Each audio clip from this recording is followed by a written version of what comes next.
We've all seen a party spin out of control. A broken lamp, an awkward fight, maybe someone passed out in the punch bowl. Cute. But history? History throws parties so unhinged they ended with kings bleeding on the floor, nobles drowning in sewage, and entire empires collapsing before dessert was served. These aren't just wild nights. These are nights that change the world, usually for the worse. 1.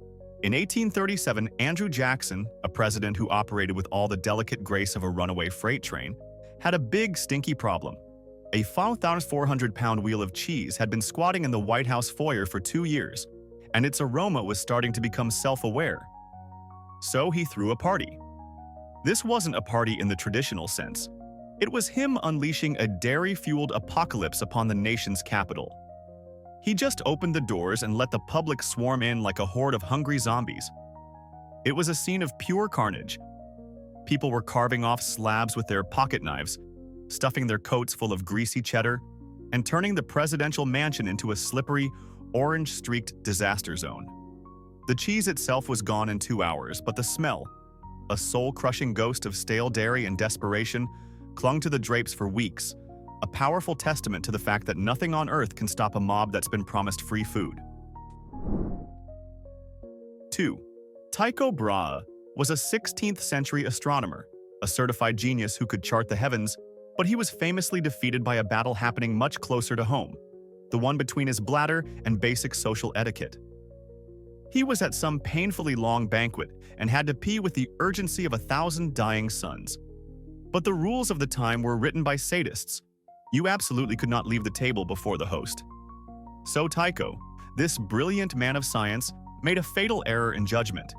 He just sat there, probably trying to mentally calculate the fluid dynamics of his own impending doom, until his bladder finally staged a violent protest, ruptured, and checked out. He died a few days later from the resulting infection. He spent his life avoiding black holes in space only to be taken out by the one in his own torso, all because he was too polite to say, "Be right back." 3. Being on the guest list for a party thrown by Roman Emperor Elagabalus was less of a social honor, and more like signing a waiver for a very weird, very dangerous new theme park ride. This guy was a teenage tyrant with a sense of humor, so twisted it could escape a straitjacket. For one dinner party, he decided to surprise his guests with a shower of rose petals from a hidden ceiling compartment. For about 30 seconds, everyone was probably thinking, "Wow, this is classy." But then the petals just kept coming. It was a gentle, fragrant, and then utterly terrifying floral avalanche. The room literally started to fill up, and guests went from feeling luxurious to clawing for air as they were buried alive. He actually killed people by smothering them with flowers. It's a level of passive-aggressive evil that is both horrifying and, you have to admit, weirdly creative. Death by potpourri. 4. If there were an Olympic sport for terrible ideas, the 1393 Ball of the Burning Men would have taken home the gold, silver, and bronze. The King of France and 5 of his best noble-born buddies thought it would be a riot to dress up as wild men. Their costume design process apparently involved asking, "What is the most flammable combination of materials known to man?" They settled on covering their bodies in tar and then sticking shaggy, combustible fluff all over themselves. They were basically 6-foot-tall, walking lint traps. The one, single, solitary, incredibly important rule was an absolute ban on open flames. Naturally, the king's brother, who was late and drunk, stumbled in with a lit torch to see what all the fuss was about. The resulting inferno was immediate and catastrophic, turning a dance party into a screaming human bonfire in seconds. It was a DIY project that went horribly, horribly wrong.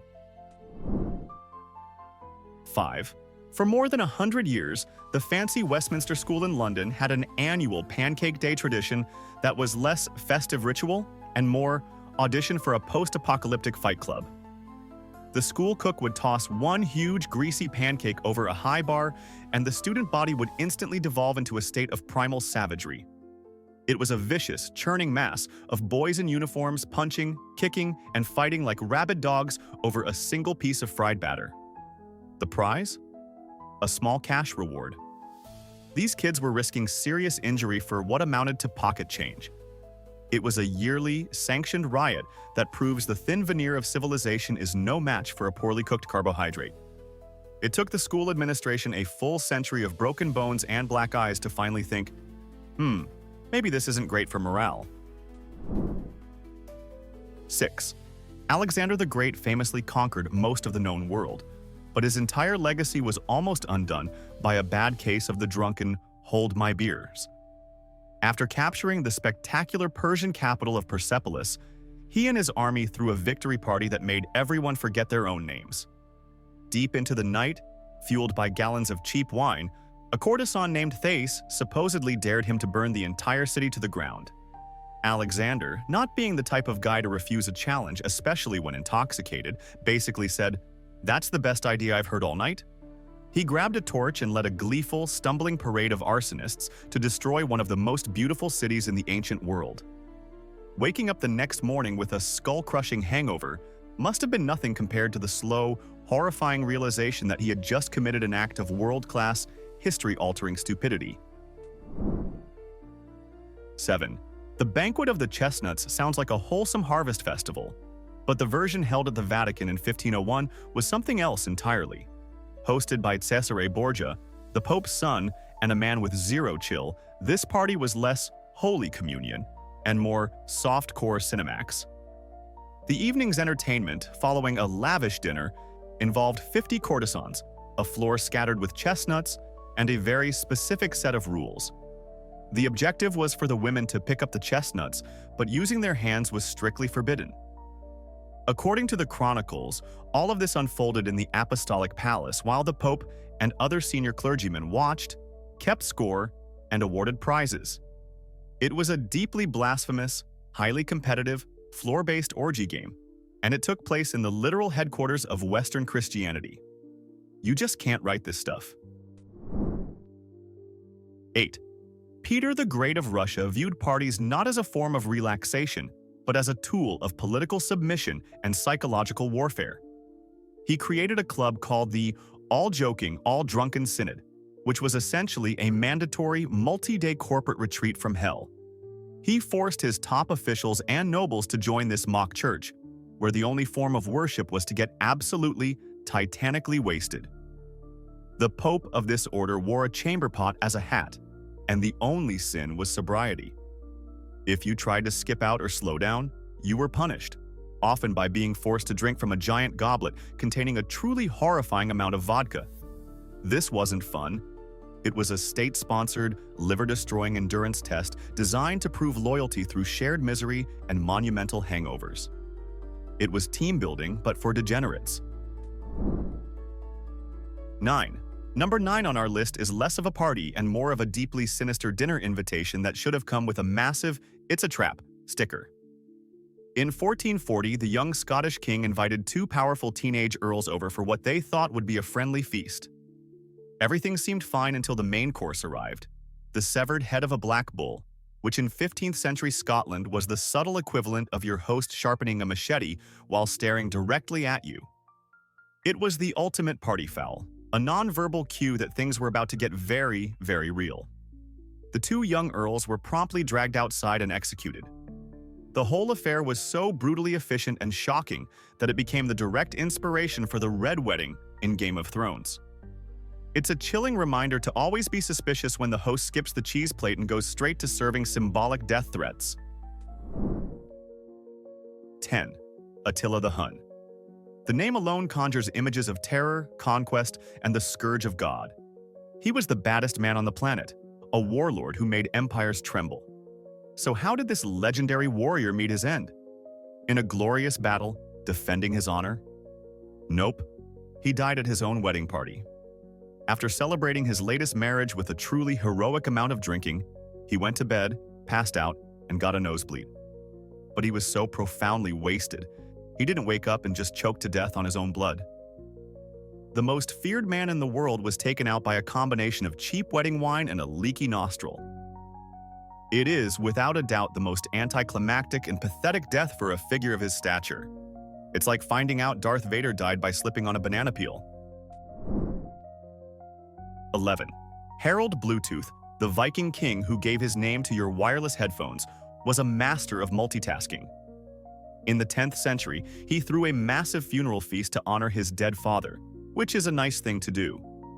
But this wasn't just about mourning. It was a brilliantly evil business opportunity.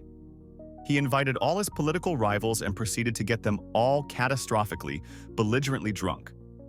While they were deep in their cups, sobbing about his dad and probably trying to arm wrestle, he had them all swear binding oaths of fealty to him. They came for the free funeral ale and left as his loyal subjects, probably waking up the next morning with a skull-splitting hangover and a vague memory of signing away their kingdoms. It was a political coup disguised as an open bar, and arguably the most productive funeral in history. 12. King Adolf Frederick of Sweden holds the unique and deeply impressive title of being the only monarch in history to have literally eaten himself to death. In 1771, he sat down for a light meal that could have fed a small village. The menu included lobster, caviar, sauerkraut, kippers, and champagne. But that was just the warm-up act. For dessert, he inhaled 14 servings of his favorite pastry, a cream-filled bun called a semla. His digestive system, which had bravely weathered the initial seafood assault, finally saw the 14th pastry coming, waved the white flag, and completely shut down. The king died shortly thereafter. This wasn't a meal, it was a full frontal assault on his own internal organs. He treated his stomach like a sworn enemy and lost the war in the most delicious way possible. 13. Here's a pro tip for public speaking. Maybe don't be Hearthnut, the Danish king of England in the 11th century. While attending a wedding, he stood up to give what was probably a very heartfelt toast to the happy couple. He raised his drink, opened his mouth to speak, and promptly had a massive stroke and dropped dead on the spot. He literally died mid-toast. You have to feel for the bride and groom. 1 minute, you're celebrating your love. The next, there's a dead king face down in the wedding cake, and the party has come to a screeching, incredibly awkward halt. It is, by far, the most dramatic and effective way to kill the mood at a celebration. He didn't just drop the mic, he dropped his entire mortal coil. 14. In what can only be described as a masterclass in performative grief, a Danish king named Erik of Jutland attended the funeral of another monarch and got a little too into the spirit of things. Funerals back then, especially for royalty, involved a lot of somber drinking to honor the deceased. Erik, however, seemed to interpret honoring the deceased as trying to meet them halfway. He drank so much, so hard, and so relentlessly that he died of acute alcohol poisoning right there at the funeral feast. He basically went to a memorial service and became the reason for the next one. It's a level of commitment to mourning that is both impressive and profoundly stupid. It's the historical equivalent of a BOGO sale on royal funerals. 15. In 1921, Fatty Arbuckle was one of the biggest comedy stars on the planet, the silent film equivalent of a modern superstar. Then he threw a party. It was a wild 3-day bender in a San Francisco hotel suite, fueled by illegal booze and Hollywood excess.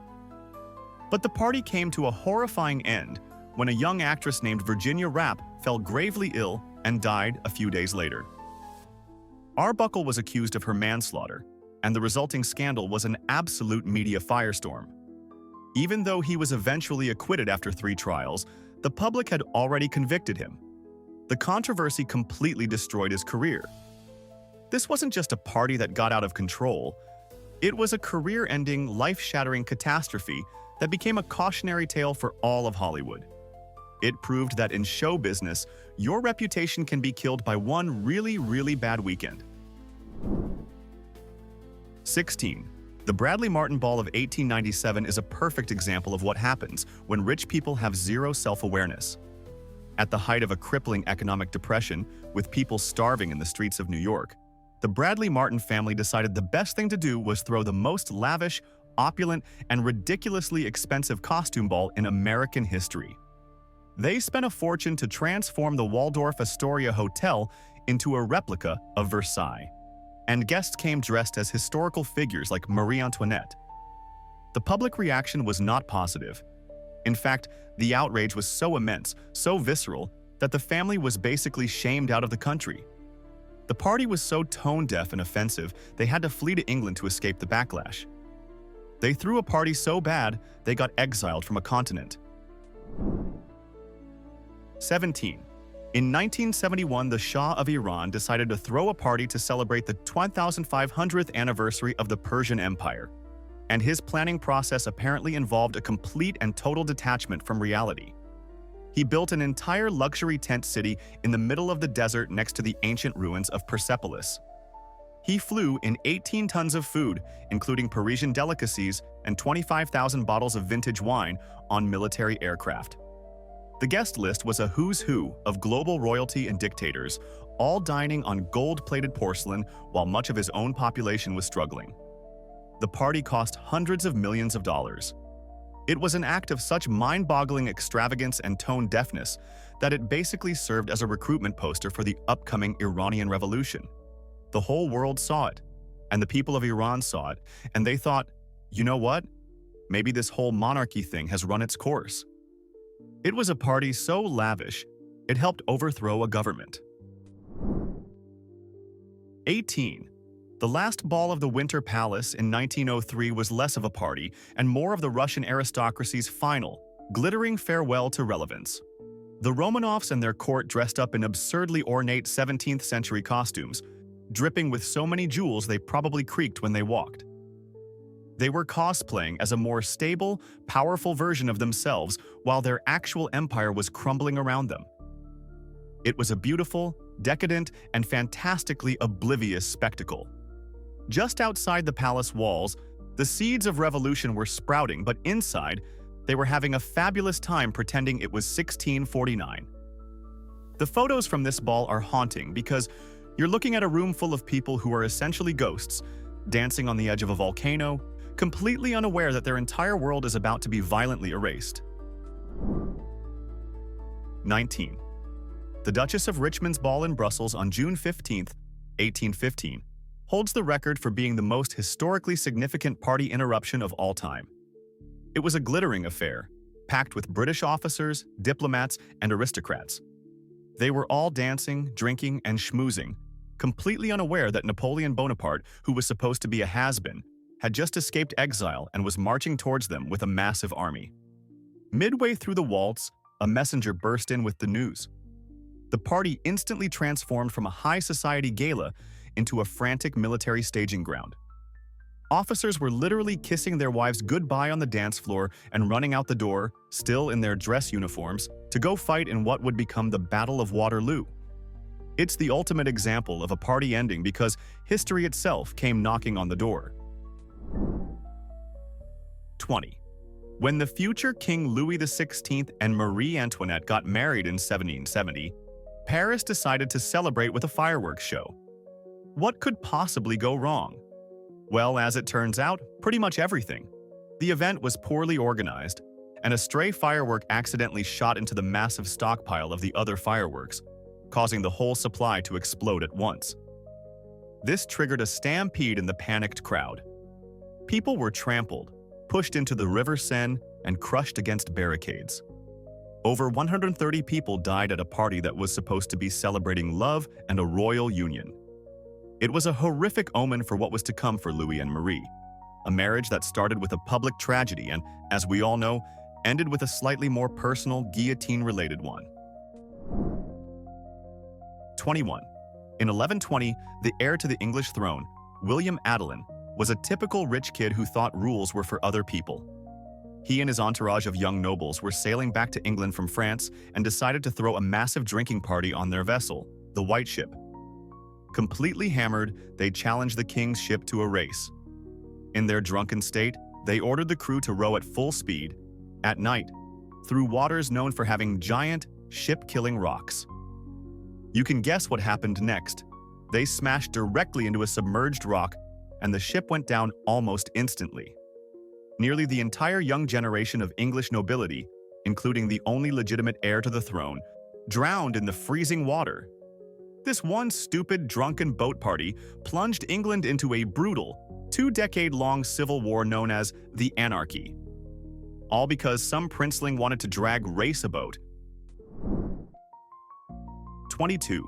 The Erfurt latrine disaster of 1184 is a story that proves that sometimes history has a truly twisted and disgusting sense of humor.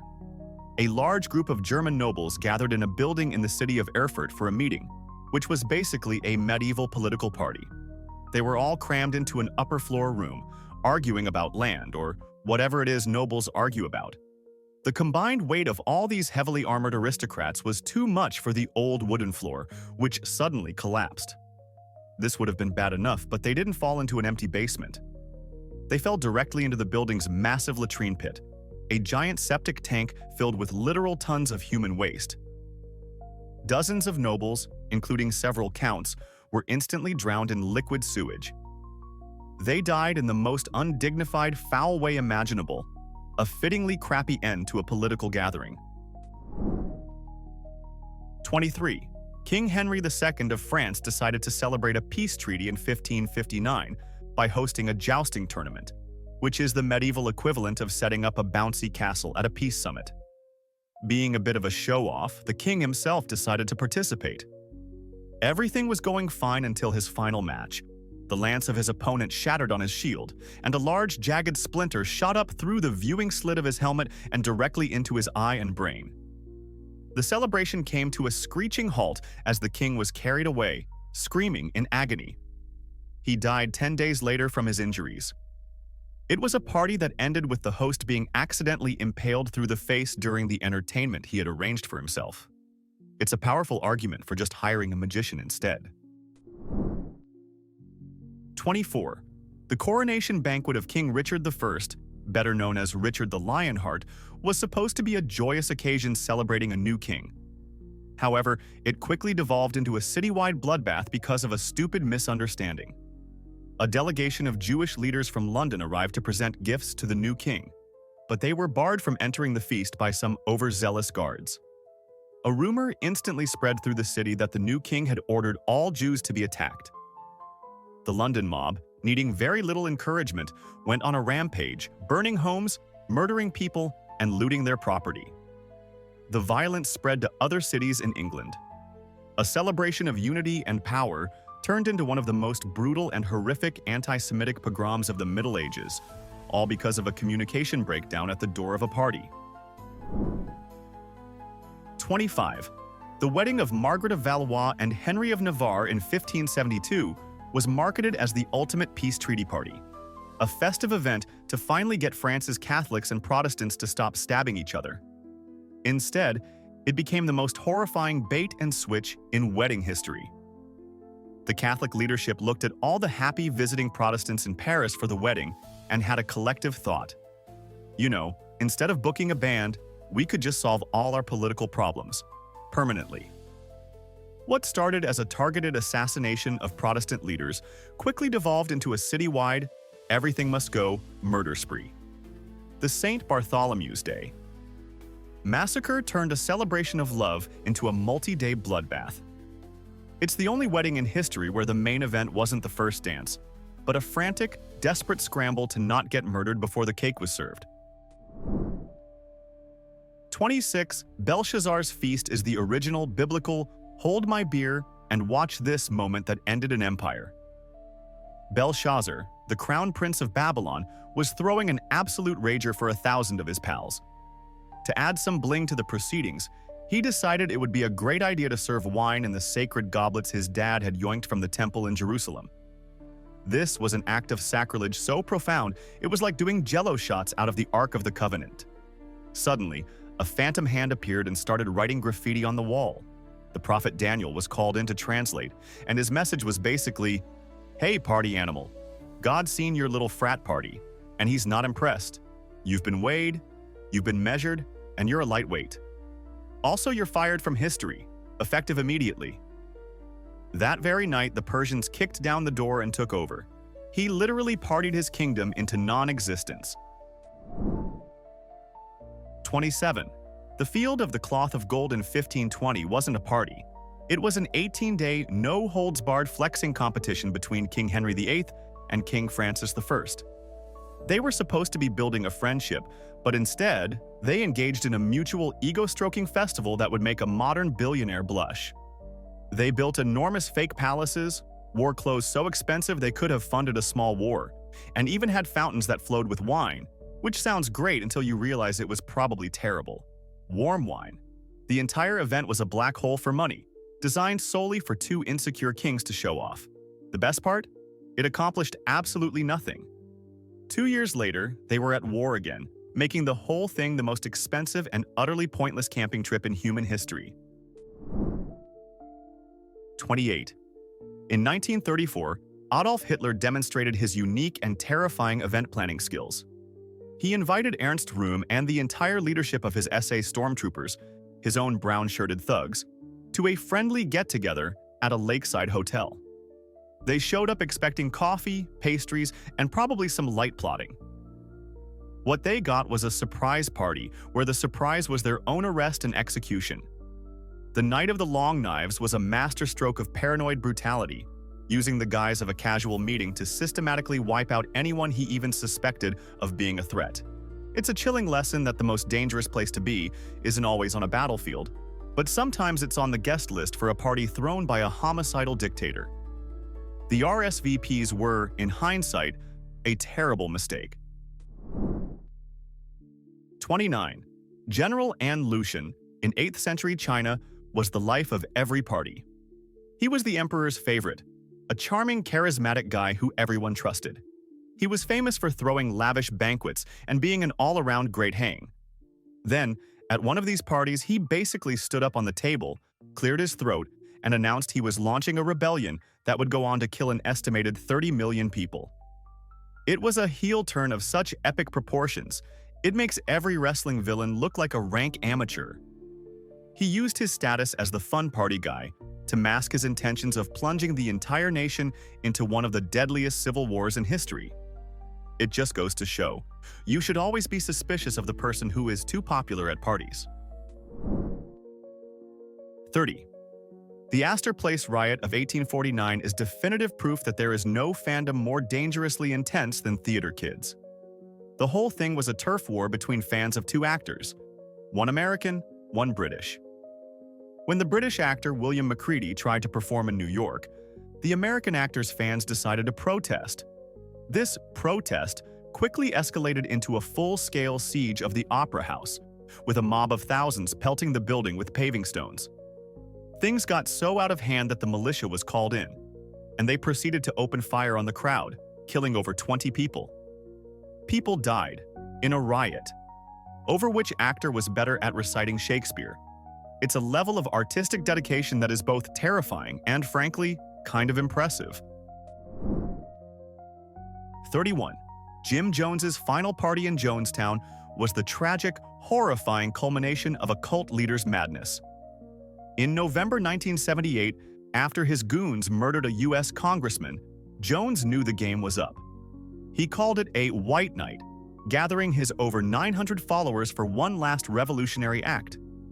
This wasn't a party with music and dancing. It was a mass casualty event disguised as a spiritual gathering. He ordered them all to drink cyanide-laced grape drink from paper cups. It was a conveyor belt of death, fueled by years of fear and brainwashing. It stands as a chilling monument to the horrors of blind faith. A celebration designed by a monster where the only party favor was a ticket to the afterlife, whether you wanted one or not. 32. Being invited to a party hosted by Prince Felix Yusupov was, for Gregori Rasputin, an extremely poor life choice.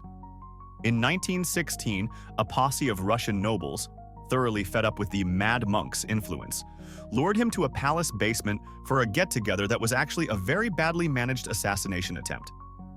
First, they fed him pastries and wine laced with enough cyanide to drop a rhinoceros. Rasputin happily gobbled them down without effect. Growing impatient, they shot him in the chest. He collapsed, only to leap back up moments later, roaring like a bear, and tried to escape. They then shot him 3 more times, beat him viciously with a club, and finally, just to be absolutely certain the job was done, they wrapped him in a rug and tossed him into a frozen river. It was less of a clean hit and more of a frantic, escalating series of failures. A party that confirmed Rasputin's legendary status as the world's most durable party guest. 33. And finally, a disaster measured not in bodies, but in shattered egos. Truman Capot's black and white ball of 1966. This wasn't a party so much as a finely tuned instrument of social torture. Riding high on the fame from In Cold Blood, Capot curated a guest list of just 540 people, making it the most exclusive event of the era. The real catastrophe wasn't what happened at the ball, but what happened to the thousands of powerful socialites who were left out. The uninvited descended into a spiral of paranoia and despair, their social standing evaporating overnight. Friendships were destroyed, long-standing alliances crumbled, and the city's elite class was thrown into chaos over a single piece of paper they didn't receive. Capot didn't just throw a party. He conducted a psychological warfare experiment that proved the most devastating weapon in high society is simply not being on the list. That's 33 brutal reminders of how fast a celebration can turn into a full-blown catastrophe. Now be honest, after hearing about emperors who burned cities and aristocrats who drank themselves to death, what's the dumbest, most spectacularly bad thing you've ever seen or done at a party? Drop your story in the comments, make us cringe, make us laugh. And if you want more of history's weirdest disasters, hit like, smash subscribe, and stick around. The party's just getting started.